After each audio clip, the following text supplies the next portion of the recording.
Tu veux savoir quelle est la meilleure manière, consciente ou inconsciente, de vexer quelqu'un?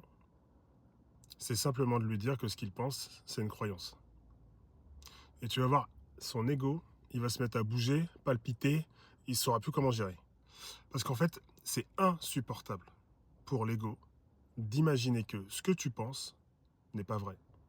Et que tout est une construction mentale qui date de ton enfance ou de ce que tu as considéré comme étant juste parce que tu as donné de l'importance à la personne qui te l'a dit. Le mot croyance, ça dégage quelque chose d'insupportable parce que ça dérange, parce que ça ébranle toute l'illusion de ta vérité. Quand tu dis à quelqu'un, ce que tu dis, c'est une croyance, il entend, tu as tort, tu es naïf ou tu n'as pas la vérité. En fait, c'est faux. Une croyance, c'est ni vrai ni faux. C'est juste une perception qu'on a apprise, qu'on a adoptée, qu'on a répétée et qu'on prend maintenant pour un fait établi. Le problème, c'est que notre ego, il se construit sur ses croyances. Ce sont ses repères, ce sont ses piliers, ce sont ses sécurités. Tout ça, ça permet à l'ego d'exister. Donc, dès que tu lui dis c'est une croyance, c'est comme si tu lui dis tu pourrais penser autrement. Ou bah, tu n'es pas exactement ce que tu penses. Ou encore, et si tu t'étais trompé depuis le début? Ça, pour l'ego, c'est un délire. Lui, il panique.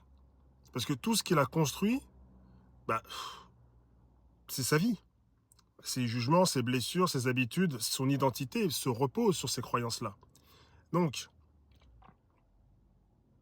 quand à un moment donné, on te dit, tu crois que t'es pas assez bien, et que toi tu le penses, ça devient une croyance. Si tu crois que les hommes sont tous pareils, c'est une croyance. Tu crois que tu dois tout contrôler pour être aimé, c'est aussi une croyance. Et pourtant, quand on t'en parle, tu dis, bah non, c'est pas une croyance, c'est juste une réalité, c'est la réalité. Parce que tu as 12 millions d'exemples qui prouvent que ce que tu dis, c'est la réalité. Tu es dans ta boucle auto-validante. Mais en réalité, ce n'est pas une réalité. C'est ta réalité apprise, pas une réalité absolue. Donc le jour où tu acceptes que ce que tu crois n'est pas figé, tu ouvres une porte immense, celle du changement.